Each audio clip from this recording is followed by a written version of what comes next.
all you wonderful slashy friends. We have a surprise episode for you all. Surprise! I love surprise. No, I don't. Actually, I hate surprises. I'll be dead honest. So we decided to try to do these little surprise episodes for you and go over some of the most influential horror movies ever made. That's right, and we are going to go old school for these episodes, taking you all the way back to the black and white days of horror with what most people know as the Universal Monsters, as illustrated by Hallie's mug. You mean this one right here? That Yep, has that's the monsters the one. on it? Literally says Universal Studios Monsters on it. Yep. Damn Skippy. But if we're going to do that, if we're going to take us all the way back to black and white, we need to,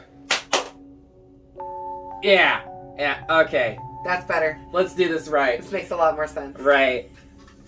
And to do this right, we're going to start off with the first one in this cinematic universe, the 1931 classic of Dracula, starring the amazingly talented Bela Lugosi. Bela. Based off of the best-selling novel of the same name by Bram Stoker. However, it is not the first adaptation. We, of course, are referring to the 1922 silent German film of Nosferatu. It was supposed to be the first film adaptation of Dracula, but they did not secure the rights from Bram Stoker's estate to do it. They got Somebody told on them. Right. They got their pants sued off, and every single copy of the film was supposed to be destroyed. I think they destroyed all the actual prints that they had made for theaters, and somehow, some way, there was a copy that got saved in someone's basement, and years later, we still have it. So I thank you to the person that saved that. Bravo to the person that saved that last copy. But it is not the review. This is not the review for that movie. Nope. So let's sink our fangs into the first real Dracula story. So we put to film and get to the meat of what makes Dracula an enduring tale of love and caution, shall we? Yeah, all right. Renfield is a solicitor traveling to Count Dracula's castle in Transylvania. It was really hard to say that. On a business matter, the local village people fear that vampires inhabit the castle and warn Renfield not to go there. Renfield refuses to stay at the village inn and asks that the carriage take him to Bargo Pass. He is driven to the castle by Dracula's coach, with Dracula disguised as the driver. He's got like stuff wrapped down around his face to really disguise himself. En route, Renfield sticks his head out of the window to ask the driver to slow down, but sees that the driver has disappeared, and a bat leads the horses. Renfield enters the castle and is welcomed by the charming and eccentric I am Dracula. who, unbeknownst to Renfield, is a vampire. Listen to them. Children of the night. What music they make. They discuss Dracula's intention to lease Carfax Abbey in England, where he intends to travel the next day. Dracula then hypnotizes Renfield into opening a window. Sorry. Yes. I don't know how to read sometimes. She suffers from the dyslexia just like I do. Sometimes. Into opening a window, Renfield faints as a bat appears, and Dracula's 3 wives close in on him. I'm sorry, what kind of man faints at the sight of a bat? Apparently Renfield. He's a little wuss. I don't know what else to call him. Anyways, Dracula waves away his wives and then attacks Renfield himself. Speaking of Renfield, should we talk about Renfield, the new movie that you know, I have not seen it yet, but I've heard wonderful things. I hear it's hilarious, and you can't go wrong with Nick Cage as Dracula. It's one of his dream roles. You know? I know that. We will be maybe covering that sometime. I don't know if we'll do that anytime soon, but, look out for that one. Aboard the schooner Vesta, Renfield becomes a raving lunatic slave to Dracula, who hides in a coffin. You will keep your promise when we get to London, won't you, master? And feeds on the ship's crew. There's also another movie coming out here. It's going to be August 11th, I believe, of 2023. I say that because we don't know exactly when this video is going to be released. called The Last Voyage of the Demeter, which is Yes. actually this section of the story of Dracula. It's the story of the voyage and the people that are on it's not the Vesta, it's called the Demeter in this film. And I cannot wait to see it. I know. I'm very excited to see it too. It looks very interesting. It looks very gory. It looks very dark and edgy. Well, I mean, you're talking about a trip from Carpathia to London, and that's a long trip. It is a very long trip. Everyone ends up dead, according to the book and according to the movie. I mean, according to this movie that we're talking about right now. Everyone ends up dead by the time they get to London. Like I said, when this ship reaches London, Renfield is discovered to be the only living person, and he is sent to Dr. Seward's sanatorium adjoining Carfax Abbey. Elsewhere, at a London theatre, Dracula meets Seward. Seward introduces his daughter, Mina, her fiancé, John Harker, and a family friend, Lucy Weston. Lucy is fascinated by Dracula, but I mean, like, come on, let's face it. How could you not be fascinated by Dracula? Well, I mean, if it's Bela Lugosi, absolutely. Yes, he's so intoxicating. Like, whoo! Sorry.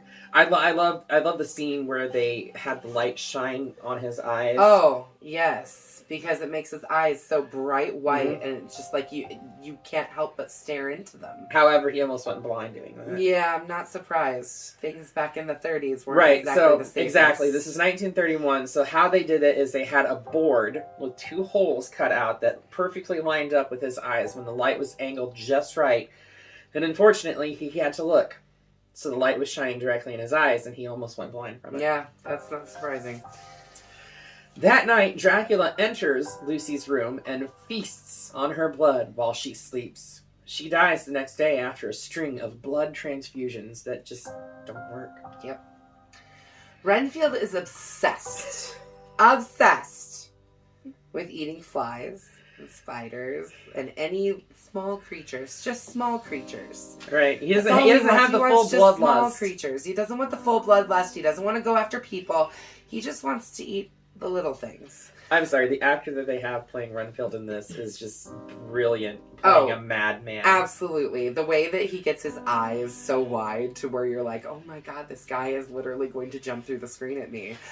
This isn't the only horror film that he does too. I believe he's actually like Igor in Frankenstein. I think you're right. Yep.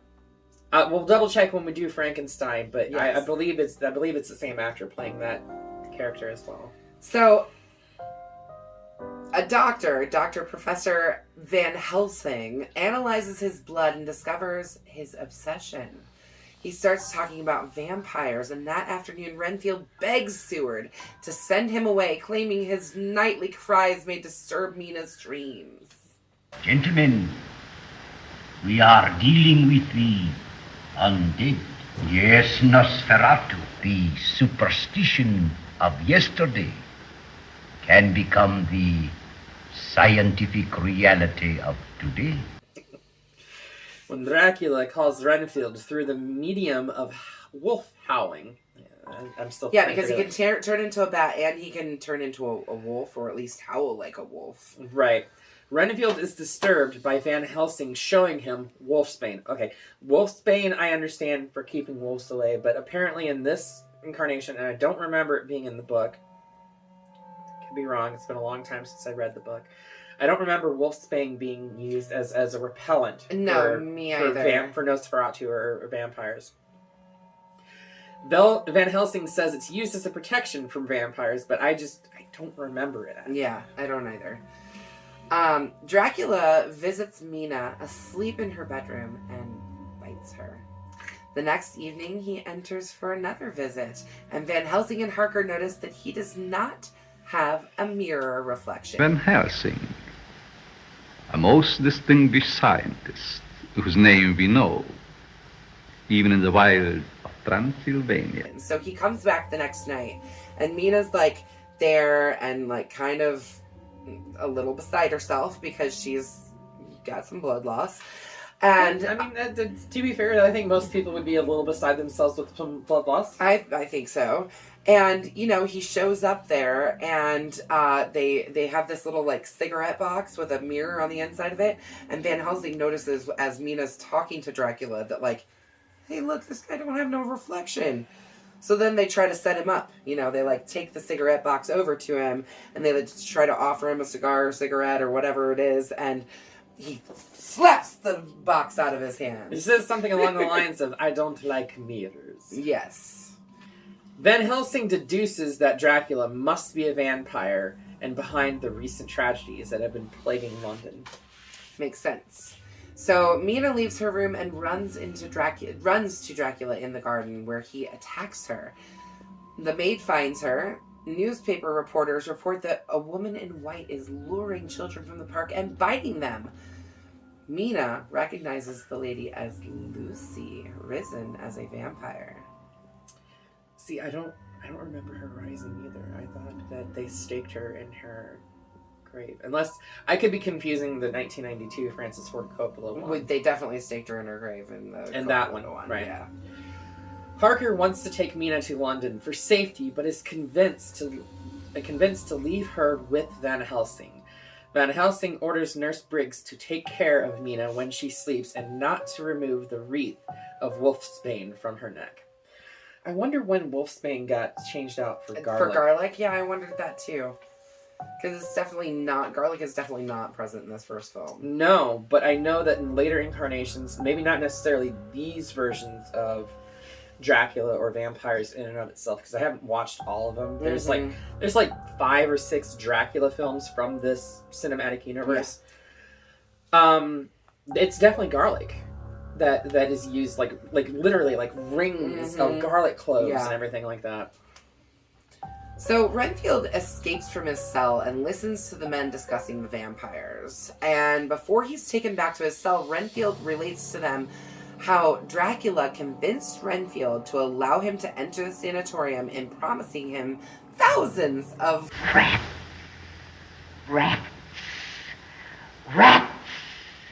rats full of blood and life.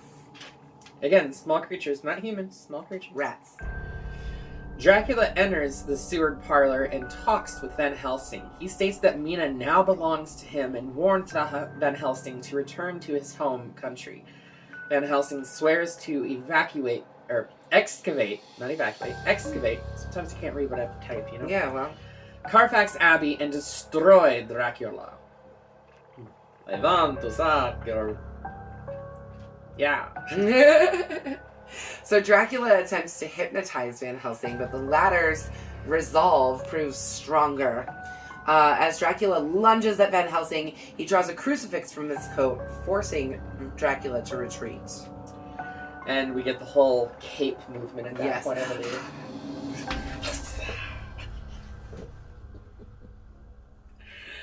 Harker visits Mina on a terrace, and she speaks of how much she loves nights and fogs. A bat flies above them and squeaks to Mina. She then attacks Harker, but Van Helsing and Seward save him. Mina confesses what Dracula has done to her and tells Harker their love is finished. It's done. Dracula hypnotizes Briggs into removing the wolfsbane from Mina's neck and opening the windows. Van Helsing and Harker see Renfield heading for Carfax Abbey.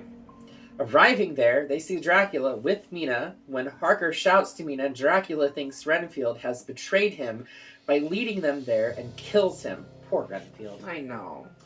Dracula is hunted by Van Helsing and Harker, who know that Dracula is forced to sleep in his coffin during daylight and the sun is rising. Van Helsing prepares a makeshift wooden stake from Dracula's coffin lid while Harker searches for Mina. Off screen, I must say, Van Helsing impales Dracula through the heart, killing him. Yeah, I noticed. I mean, it is 31, so there was a lot. I know, there was a lot of rules that they couldn't get away with, but it's very much your implied. Main character die off screen sucks. But he impales Dracula through the heart, killing him, and Mina returns to normal. And that is where this classic horror film ends. Yeah. Very abruptly, just like those movies from the 70s. Honestly, a lot of horror films do that. Yeah, there's a lot of films that just don't give you any kind of a wrap up or any kind of like No. And that's fine. And I'm not think saying that's I need like a card where it says like, oh, this person went on to do this, this person went on to that. Right. That's a little unrealistic. cheesy. Yeah. Very yeah. cheesy, unrealistic. But fun sometimes, but not needed. Depending most of the time. on the Yes. the movie, yes. I personally have always loved these classic horror films, Yeah. even though they're in black and white. I don't think they've ever been put into color. Oh, if they put them into color, I would be upset. I feel like it would look really weird if you took these movies and tried to put them in color. I think it would be interesting to see the colorized version. It of would them, be if they interesting do to see exist. it. I don't think that they do. It would be interesting to see it just to see the richness of it. But I don't know if I don't like it when they take old films and turn them color. That's just my personal beliefs. But ain't nothing wrong with a little black and white, right? No, I mean, there really isn't. I mean, if you limit yourself to just colorized films, there's a lot of films out there that you'll never watch. Yeah, I actually just saw a quote from Tom Savini where he says that if you hadn't seen the movie, then it's a new movie to you. I know. So, I know where you saw that quote. We did that on our Facebook page did a few we? days ago. It was us. It was us. Well, I mean, it's not. We didn't originate it. The quote originally comes from In Search of Darkness, Volume 1. Mm-hmm. But and I mean, really, like if you haven't seen it, then it's a new movie to you, regardless of whether it came out in 1931 or 1962 or 1983 or 2023. If you haven't seen it, it's new to you, and there's nothing wrong with watching old black and white films. I definitely give this a bloody machete up. It's a classic. It will always be a classic. And 2 bloody machetes straight to the sky from us, your horror movie review fanatics. yes, absolutely. I'm not throwing this one. No, please don't. It's a very nice case. We'll go like this. Look. Oh. And then when we do the next one, what's the next Universal Monster movie we want to do, Hallie? Well, the next Universal Monster film, so this actually came out February 14th, 1931. On Valentine's Day? Yeah, I thought that was kind of interesting too, Kinda considering fun. the fact that it's Bloody Valentine. Yeah. Go figure. But the next Universal Monster movie that came out in this cinematic universe is Frankenstein. So, the next one you'll get to see us review as far as Universal Monster Time is going to be Frankenstein. So join us. Whenever. We don't know. We're going to release this. Surprise! Surprise episodes from us. So until then, be sure to stab that like button. Slash the subscribe button. And ring-a-ling that great bell so you can stay notified on all of our horror review videos. And other videos, because we do have some stuff coming up here that we are going to talk about very soon. Yes. And until then, we'll see you in the afterlife. afterlife.